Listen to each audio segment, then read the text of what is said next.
আজকে একটা খুব পুরনো ঘটনা বলবো, কিন্তু রিসেন্টের সাথে এটার খুব বড় একটা মিল আমরা খুঁজে পাই। দেখো, আমরা যবে থেকে ডিসাইড করেছি যে বড় মূর্তি আনবো বা আমাদের ছোটো মাকে আরেকটু ভালো করে রাখবো আমাদের বাড়িতে, তবে থেকে নানা রকমের মন্তব্য আমরা পাই, খারাপ ভালো দুই রকমই। যে ওনাকে নিয়ে নাকি ছেলে খেলা করা যায় না। প্রথম কথা, ওনাকে নিয়ে কেউ ছেলে খেলা করে না, সবাই ভালোবেসেই রাখতে চায়। এই যে আজকে যে মাটার কথা বলবো, সেটা হচ্ছে এই মা থাকে একটা দোকানে। এই দোকানটার নাম হচ্ছে আমাদের দাদুর দোকান। আমরা যখন ছোট ছিলাম, মানে আমি বা সম্রাট, আমাদের আদিপাড়াতে মুচিবাজারে এই দোকানটা অনেক দিনের পুরনো। এই ছোট্ট থেকে দেখে আসছি এই মা এই দোকানে এরকমভাবে রয়েছে, ওনার কোনো সমস্যাও হয় না। আর কখনো দেখিনি যে উনি ওদের কোনো অনিষ্ট করেছেন। কাজেই উনি মেন ভালোবাসাটা চায়, যত্নটা চায়। এই যে দেখো কীভাবে একটা বেদির মধ্যে এই ছোট্ট দোকানেই কিন্তু উনি এভাবে রয়েছে।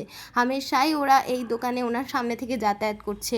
আর যতদূর বোধ করি এই মা হয়তো আমার জন্মে কারো আগে। তো উনি এইভাবেই কিন্তু রয়েছেন, এইভাবেই পুজো নিচ্ছেন, পাশে আবার বাবাকে নিয়ে বসে আছে। এই ওনার মন্দির, এই ওনার জায়গা। কাজে একটা কথা আমি বলবো যে উনি থাকতে চাইলে উনি থেকে যাবেন, কারোর কুমন্তব্যে কিচ্ছু যাবে আসবে না। এটা শুধুমাত্র একটা এক্সাম্পল।